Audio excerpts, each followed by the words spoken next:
Someone in the room was a rat, and by the time the Peaky Blinders figured out who, it was already too late.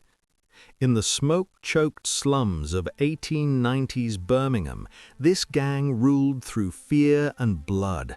They bribed police, terrorized rivals, and controlled entire neighborhoods. For nearly 30 years, no one could touch them. Then, suddenly, the arrests became too precise. The raids hit too close.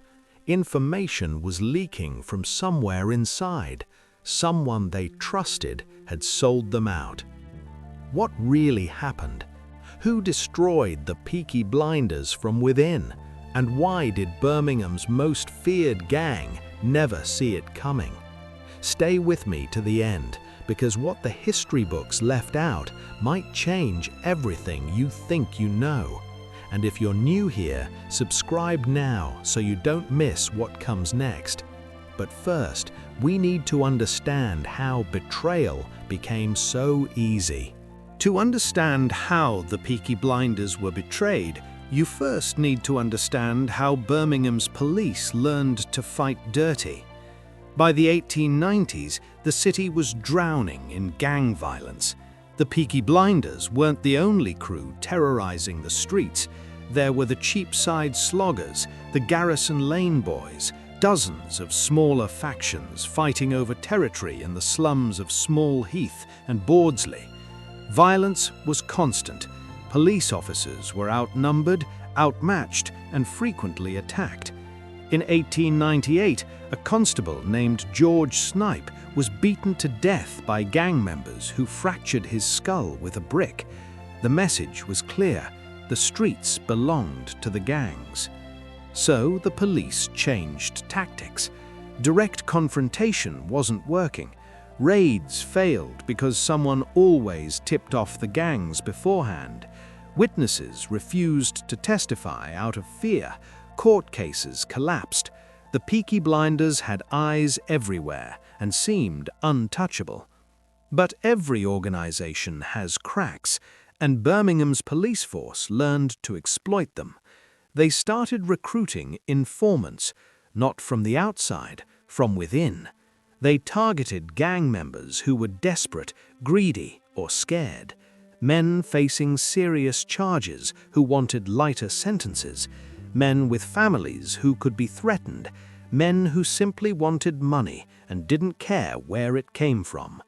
The police offered protection, cash payments, and reduced prison time in exchange for one thing: information. And information in the gang world was worth more than gold. Think about it. Knowing where a rival gang would meet meant you could set an ambush. Knowing who carried weapons meant you could make targeted arrests. Knowing the internal tensions, the jealousies, the grudges, meant you could play members against each other without ever lifting a finger. The Peaky Blinders operated through violence and bribery. They paid off certain officers to look the other way. This worked for years, but it created a fatal blind spot. They assumed loyalty could be bought. They never considered that the police might be buying loyalty too, just from different people. In 1899, everything shifted. An Irish police chief named Charles Horton Rafter was appointed to clean up Birmingham. He came from the Royal Irish Constabulary, where he'd spent 17 years dealing with political violence, secret organizations, and informant networks far more sophisticated than anything Birmingham had seen. Rafter understood something crucial. You don't defeat a gang by fighting it head-on. You defeat it by rotting it from the inside. He brought new methods, harsher sentences for convicted gang members, expanded recruitment, better training, but most importantly, he brought an aggressive approach to cultivating sources within the criminal underworld. Court records from this era show police officers vouching for certain criminals, urging judges to reduce sentences in exchange for unspecified cooperation.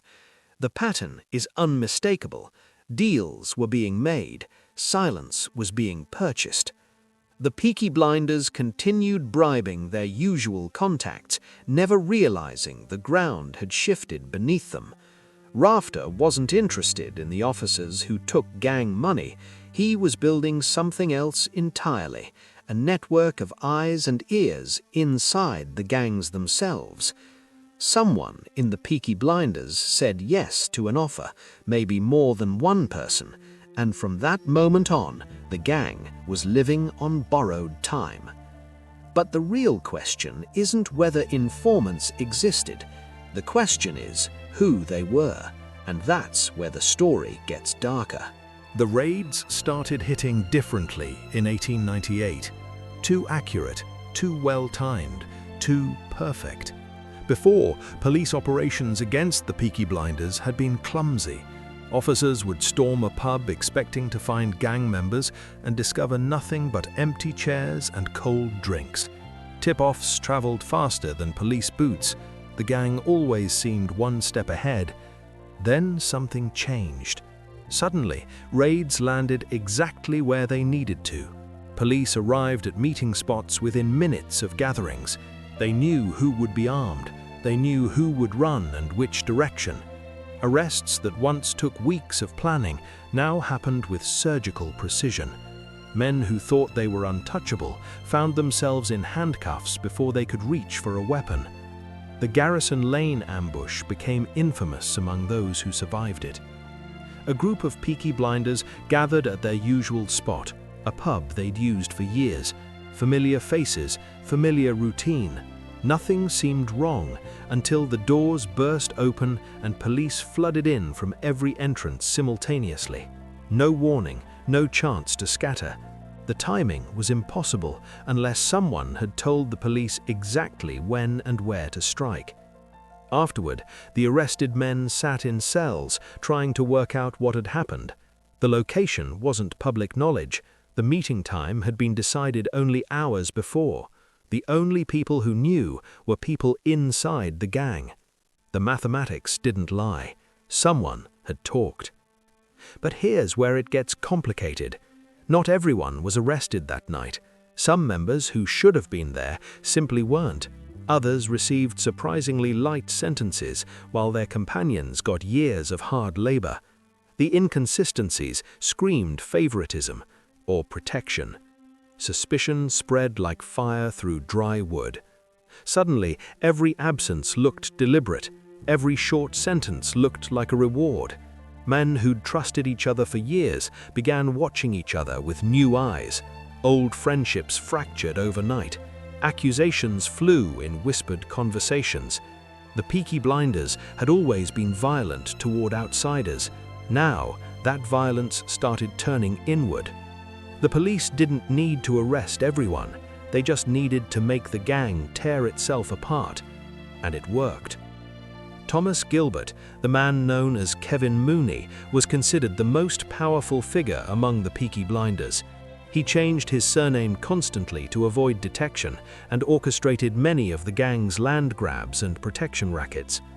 Some historians believe he played both sides, feeding just enough information to police to eliminate rivals within his own organization while keeping himself safe. Others argue he was simply smart enough to avoid the traps that caught his associates. The truth remains disputed. Gilbert's name appears in records, then vanishes. His activities are documented, then suddenly stop. He fades from the story without explanation, without arrest, without a clear ending.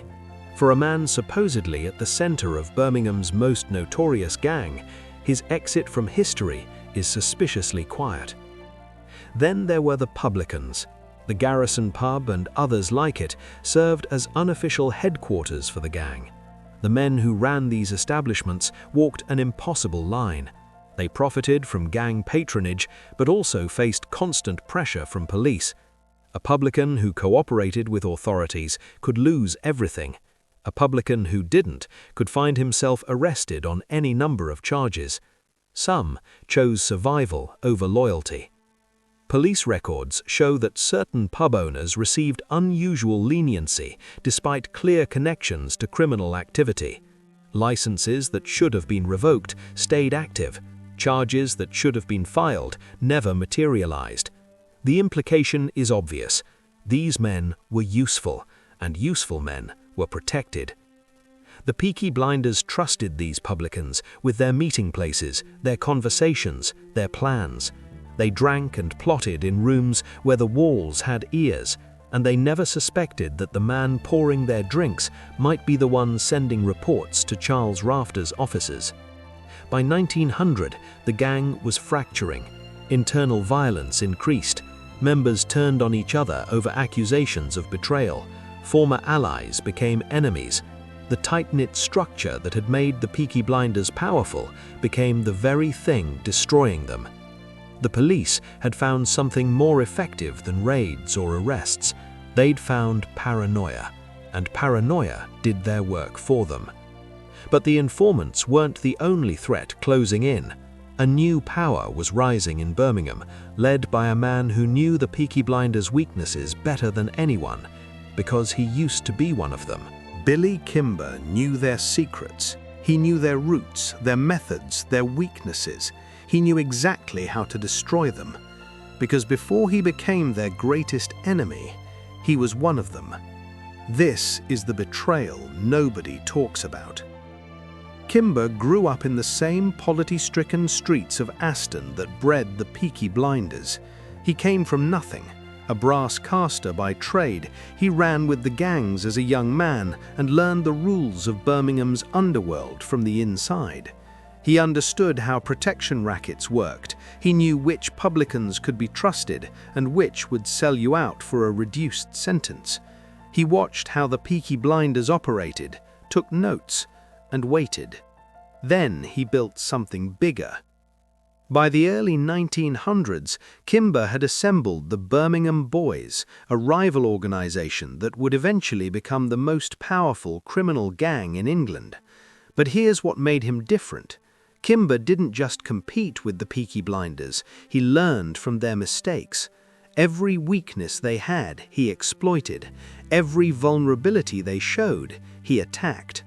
And his greatest weapon was knowledge only an insider could possess.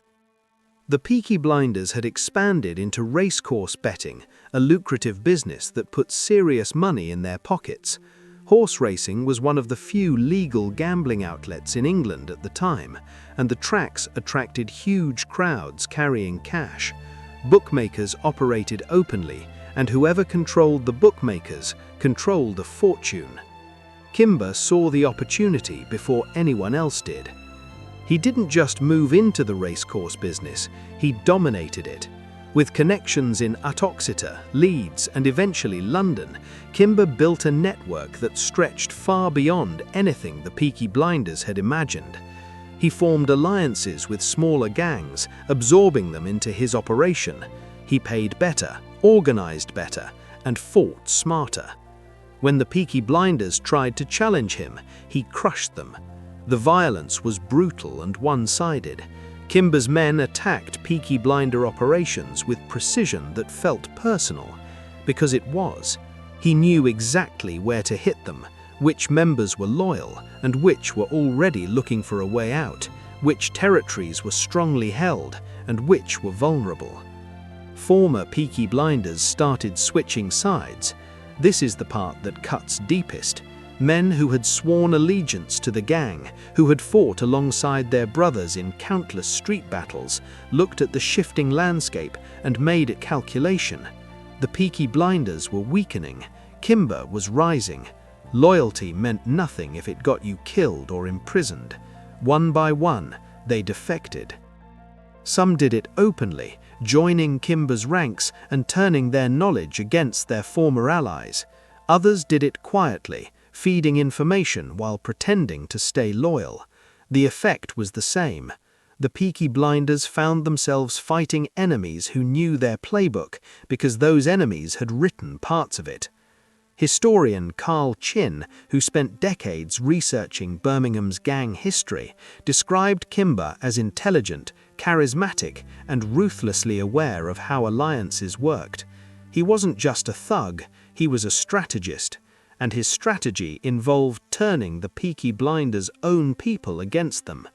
The gang's response made everything worse. Paranoia that had started with police informants now exploded into full-blown internal warfare.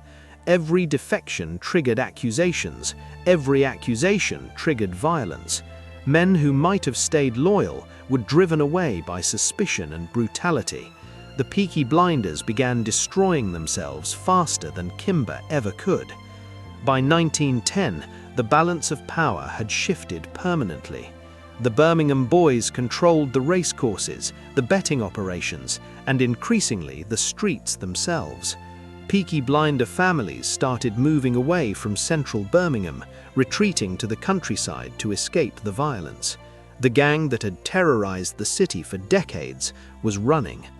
Kimber had won, and he'd done it using weapons the Peaky Blinders never saw coming: their own secrets, their own people, their own trust.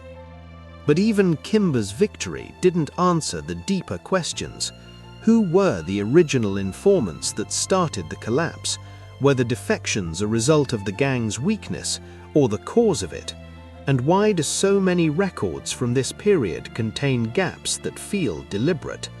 Some betrayals leave evidence, others leave only silence. The Peaky Blinders didn't die in a single battle. They bled out slowly, wound by wound, inflicted mostly by their own hands. By the early 1900s, trust within the gang had collapsed completely. Every sideways glance became suspicious. Every unexplained absence triggered accusations. Men who had grown up together on the same streets now slept with weapons under their pillows, wondering if their closest allies would be the ones to turn them in. This is what the police wanted all along. Charles Rafter and his officers understood something fundamental about criminal organizations. You don't need to arrest every member. You don't need to win every fight.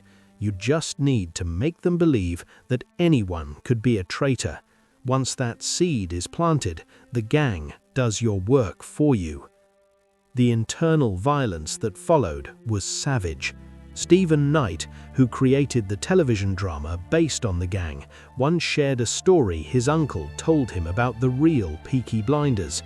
Two members got into a fight, and according to his uncle, they didn't care about each other's eyes, ears, or throats. They fought like dogs. This wasn't exaggeration. Court records and newspaper accounts from the era described assaults between gang members that matched the brutality they once reserved for enemies. Accusations of informing became death sentences. If someone suspected you of talking to police, there was no trial, no chance to defend yourself. The punishment was immediate and vicious. Men were beaten, slashed, left for dead in alleyways. Some disappeared entirely, their fates never recorded. The gang that once projected unity now projected chaos. And the chaos made recruitment impossible. Young men in Birmingham's slums had once seen the Peaky Blinders as powerful, untouchable, worth joining. The distinctive caps, the tailored clothes, the reputation for violence, all of it attracted followers. But who wants to join a gang that's tearing itself apart? Who wants to pledge loyalty to an organization where loyalty might get you killed? The pipeline of new members dried up. Meanwhile, Rafter's reforms were changing Birmingham itself. The police force expanded dramatically. New officers flooded the streets. Sentences for gang-related crimes grew harsher, sometimes 15 years or more, for offenses that once earned a few months. The risks of gang life increased, while the rewards diminished. Something else was happening too, something unexpected. Community organizations started pushing back. Working-class citizens who had lived in fear of the gangs for decades began cooperating with police, not because they loved the authorities, but because they hated what the Peaky Blinders had done to their neighborhoods. These weren't wealthy elites demanding order. These were ordinary people who'd been robbed, beaten, and terrorized by men who claimed to be their neighbors. The gang had always justified itself as part of the community, products of poverty and deprivation, fighting against a system that abandoned them. But the truth was uglier. They preyed on their own. They attacked the vulnerable. They made life worse for people who were already struggling. When the community turned, the gang lost its last protection. Informants weren't just desperate criminals looking for deals anymore. They were shopkeepers tired of paying protection money, mothers whose sons had been recruited and ruined, workers who'd been robbed walking home from the factories. The Peaky Blinders had created enemies everywhere, and now those enemies were talking. By 1910, the gang existed more in name than in reality. Core members had been imprisoned, killed or scattered. Families had fled to the countryside. The territories they once controlled had been absorbed by the Birmingham boys. The name Peaky Blinders started becoming a generic term for any street criminal in Birmingham, stripped of its specific meaning. The few who remained faced an impossible situation: stay and risk imprisonment or death, leave and abandon everything they'd built. Some chose prison, some chose exile, some simply vanished from history, their names disappearing from records as if they'd never existed. But here's what doesn't add up. When historians dig through the archives, they find gaps: missing court documents, incomplete arrest records, testimonies that reference witnesses whose identities were never recorded. For a gang that generated so much attention, so much newspaper coverage, so much police activity, the historical record is strangely incomplete. Almost like someone made sure certain names stayed hidden. And that raises the most disturbing question of all. What if the informants were never caught because they were never meant to be? The Peaky Blinders weren't defeated by stronger enemies. They weren't brought down by smarter police. They were destroyed by something far simpler: misplaced trust. For 30 years they ruled Birmingham through fear. They believed fear was enough. They believed the men standing beside them would never turn. They believed loyalty bought with violence would hold when pressure came. They were wrong about all of it. Someone in their ranks made a different calculation: survival over brotherhood, self-interest over loyalty. And once that first crack appeared, the whole structure collapsed. Paranoia spread faster than any police raid ever could. Former allies became suspects. Suspects became victims. The gang tore itself apart while Charles Rafter's officers watched and waited. Billy Kimber saw the weakness and exploited it. He'd learned their secrets from the inside, and he used every one of them. Former Peaky Blinders defected to his Birmingham boys, bringing knowledge that made the takeover almost effortless.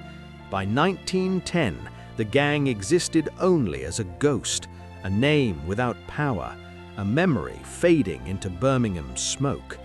But here's what lingers. We still don't know who the primary informants were. The archives have gaps that feel deliberate. Names that should appear are missing. Court records that should exist were never filed or have since vanished. Someone made sure certain truths stayed buried.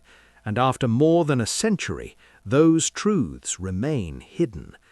Maybe the informants lived out quiet lives, their betrayals never exposed. Maybe their descendants walk Birmingham streets today, unaware of what their ancestors did. Maybe the full story is locked in files that will never be opened. Or maybe the answers were destroyed long ago, and we're left with nothing but questions.